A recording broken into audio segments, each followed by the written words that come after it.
Hey, what is up, guys? I'm here for my WWE Friday Night Smackdown review. Pretty cold outside, but I'm just gonna get this done outside because it's not raining, so it's not like it's like extremely cold outside. It's pretty cold outside. Kind of looks like crap, but let's just get to the Smackdown review. I'm not the weatherman.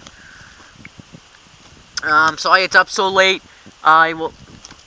Because I went out to eat last night. I did catch some of the show, but then I had to come watch the rest of it on the computer. So let's just get right into it. This SmackDown happened on May 24th, 2013. We have JBL, Michael Cole, and Josh Matthews on commentary. It tells you what's going to happen with Dean Ambrose, Kofi Kingston United States Championship match. That's all I kind of really said. I don't really remember anything else. We get Miz TV with Fandango. Miz kind of puts over how he has an Intercontinental title match. And then he kind of puts over Fandango, and then he kind of comes, and then Fandango comes out and he messes up his name. They kind of go back and forth, and he goes really.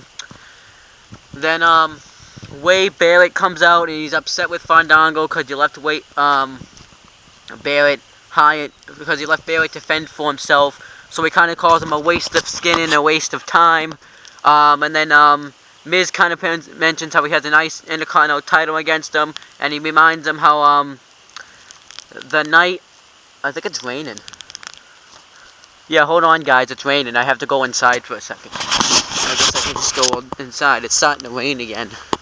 I like to try to make videos outside, but it's raining, so I'm just gonna leave. I'm just leaving. I'm gonna go put this on the stand.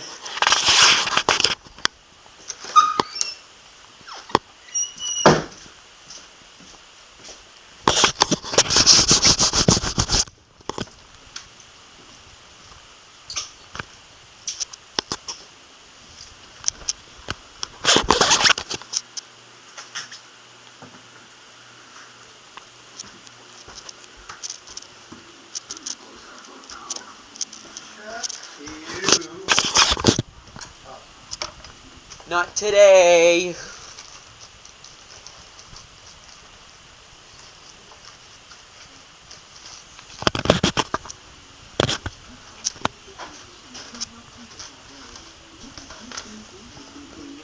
Hi, Mom. Hey, bud.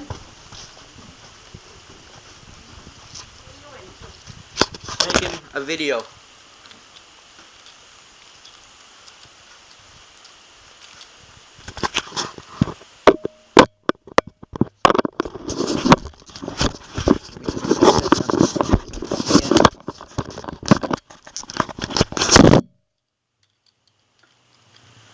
Sorry about that.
Because I don't have that on today.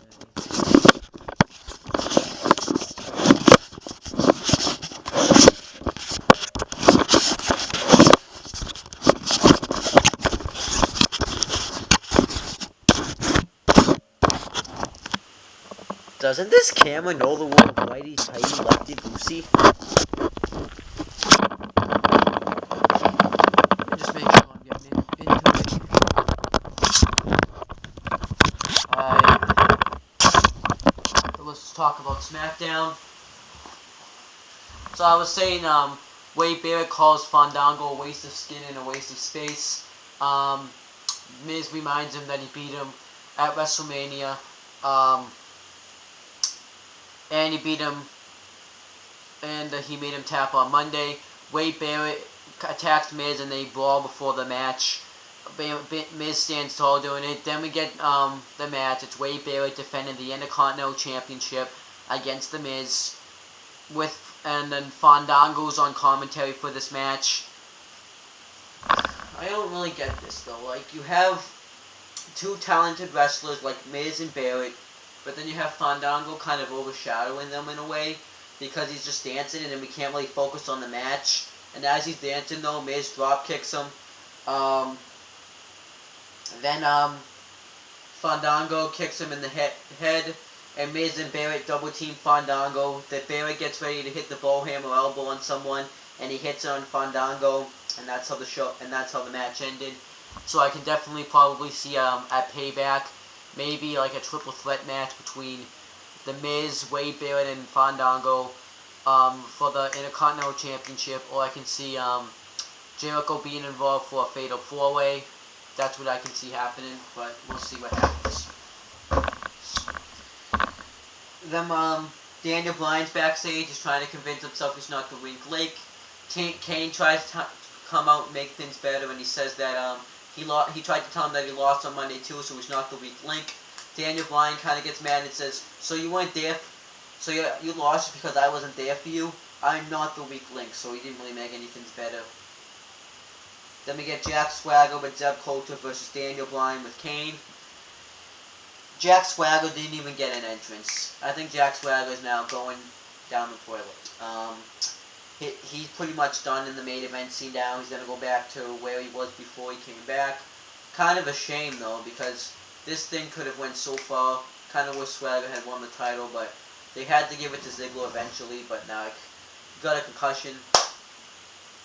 I don't know, but you could have at least have the I Quit match on Extreme Rules, have the victory stand, but have like Teddy Long make a match heel or something. Like, I would have preferred that rather than have Jack Swagger have go nowhere now, because now he's lost to Del Rio Orton.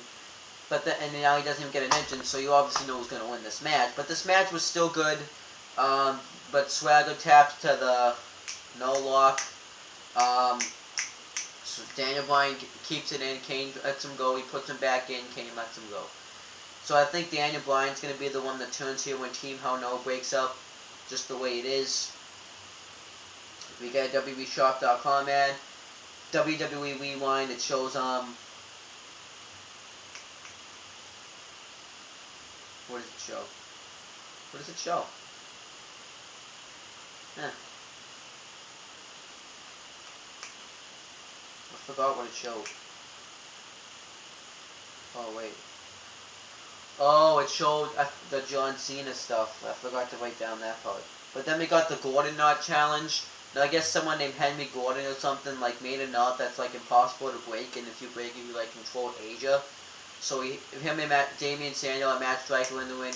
So Matt Striker tries it, he fails, and Sheamus comes out and he's gonna attempt to try it, but he fails. But so Sandow grabs Clippers and he succeeds. Sheamus gives him credit for outsmarting him. He goes for the blow kick. Sandow gets out of the way. He said he knew he was gonna do that, so he thinks he's too smart for him. Sheamus teaches him about Newton's Law and throws Striker at Sandow. I thought this was good. I think they're going to do stuff with Sandow probably now. And Sheamus or feud or something. I can see that happening, and I can probably see Sheamus winning the feud. They have no direction with Sandow, so what's the point? So then, we get Chris Jericho versus The Big Show. Match was pretty boring. Chris Jericho went off the top rope and he got hit with the palm. They acted like it was the best thing. The commentators acted like it was the best thing ever. Chris Jericho hits a DDT. Big Show hits a chokeslam that sends Chris Jericho outside the ring. Big Show goes to win. Jericho's shoulder into the post, but Jericho gets out of it and hits a whole rig in the timekeeper's area, and Jericho wins by countout. Big Show tries to come in with the chair. Jericho drop kicks him and hits him with the chair, and Jericho stands tall. So maybe the Intercontinental title match could. I want to see a championship scramble match. Those are pretty good. I could see Wade Barrett defending the Intercontinental title at Payback against Fandango, The Miz, Chris Jericho, and Big Show in a championship scramble match. Those are good, so I would kind of want to see that. Don't try this at home, man. It's Daniel Bryan hyping it. It shows a lobby round. It shows the stuff with Curtis Axel. Then we get Curtis Axel with Paul Heyman versus Sin Cara doing this. It shows that Payback ad. Before that, Curtis Axel and Paul Heyman talk about what they did to Triple H. How in one night he did it to Triple H, but what can he do? And where can he go from here? He also then they start to talk about then we get the match, and during the match, Randy Orton comes up and talks about how he's also a third-generation superstar. So then, Curtis Axel's in his match with Sin Cara. It was a pretty good match. Sin Cara misses a high crossbody, and Curtis Axel hits the neckbreaker for the win.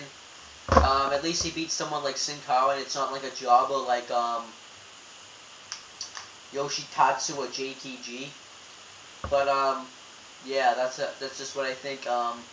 I don't know where they're going to go with Curtis Axel, if he's going to be in feuds with main eventers or he's going to be in the mid-code. Considering maybe he's going to feud, I can see him either feuding right now, probably with Randy Orton, since he's not doing anything, and then hopefully Randy Orton puts over Curtis Axel. They don't shove Randy Orton down our throats.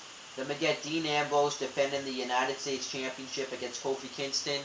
The match never kind of got started, but then Rollins and Reigns get involved and attack Kingston, so Kingston wins by DQ and Dean Ambrose retains the championship. Randy Orton comes out and tries to make the save, but the numbers catch up to him. Then Sheamus comes out and makes the save, and Teddy Long comes out and makes a six-man tag match between Kofi Kingston, Sheamus, and Randy Orton versus The Shield. During the match, after Randy Orton had gotten the hot tag after they dominated Sheamus so much, Reigns hit a big right hand on Randy Orton, and I think he tweaked his knee or something. So hopefully that doesn't mean Reigns is going to be out of action. He looks fine to me. I think he's going to be fine, but maybe it was just a tweak.